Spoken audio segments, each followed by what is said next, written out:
À la fin de cette vidéo, vous saurez comment utiliser le mixeur audio dans Filmora 9, de manière à avoir un meilleur contrôle sur le son de votre vidéo. Restez avec nous. Bonjour tout le monde, bienvenue sur Filmora 9, le logiciel de montage vidéo simple et puissant conçu pour tous les créateurs. Si vous souhaitez recevoir régulièrement des astuces d'édition vidéo, abonnez-vous à notre chaîne et activez la petite cloche pour ne rien louper des nouvelles sorties vidéo à venir. Alors, avez-vous déjà souhaité avoir un meilleur contrôle sur votre audio ? Eh bien, rien de plus simple dans Filmora 9 grâce au mixeur audio. Le mixeur audio est un outil qui vous permet de régler votre audio en contrôlant les niveaux, les canaux et les modes.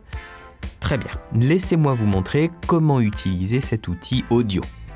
Une fois que vous avez votre vidéo prête en mode verrouillage d'image, c'est-à-dire que toutes les modifications visuelles ont été complétées, vous devez maintenant éditer votre audio.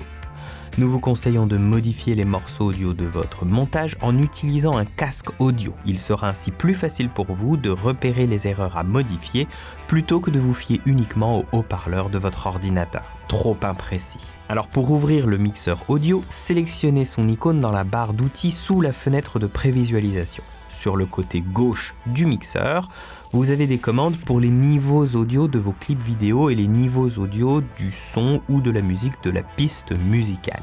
Pour contrôler les niveaux, déplacez cette icône vers le haut ou vers le bas. Cela vous permettra de les rendre plus forts ou plus faibles selon vos préférences.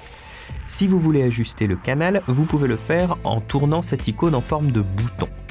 En faisant cela, vous ajustez le contrôle de panoramique et de balance des canaux audio, permettant ainsi de faire passer le son entre les canaux gauche et droit. Vous pouvez voir clairement vos changements dans le panneau de contrôle des canaux à droite. Pour avoir une idée de ce qui peut se passer lorsque vous ajustez le canal, plaçons le son de la musique le plus à gauche possible.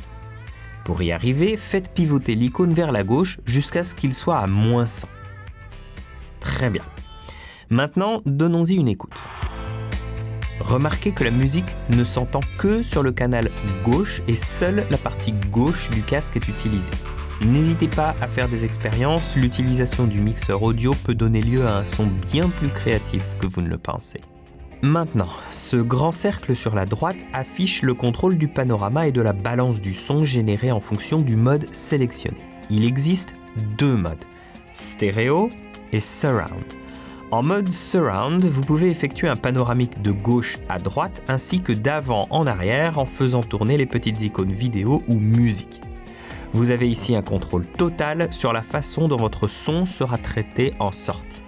Le mode Surround fonctionne mieux si votre vidéo est lue avec un système son Surround. Il est probable que la plupart de ceux qui regarderont votre vidéo ne soient pas équipés avec un système de son Surround. Donc le mode qui devrait globalement convenir la plupart du temps, c'est le mode stéréo. En mode stéréo, vous ne pouvez effectuer qu'un seul panoramique de gauche à droite. Cette partie de l'outil fonctionne à peu près de la même manière que le bouton sur la gauche du mixeur. Enfin, tout à droite de la fenêtre se trouve l'endroit où vous pouvez ajuster les niveaux de la piste principale. C'est là que vous pouvez ajuster la section mètres où se trouvent tous vos fichiers audio sur votre timeline. Vous pouvez faire glisser le curseur de volume de la piste principale vers le haut ou vers le bas. Une fois que vous avez fini de régler votre audio et que vous êtes satisfait de tous vos changements, sélectionnez OK pour enregistrer les paramètres. Et voilà, un rapide tutoriel sur le mixeur audio de Filmora 9. Que pensez-vous de cette fonctionnalité ? Dites-le nous dans les commentaires et si vous voulez d'autres conseils et astuces en montage vidéo, n'oubliez pas de vous abonner. En attendant la prochaine vidéo, restez créatifs.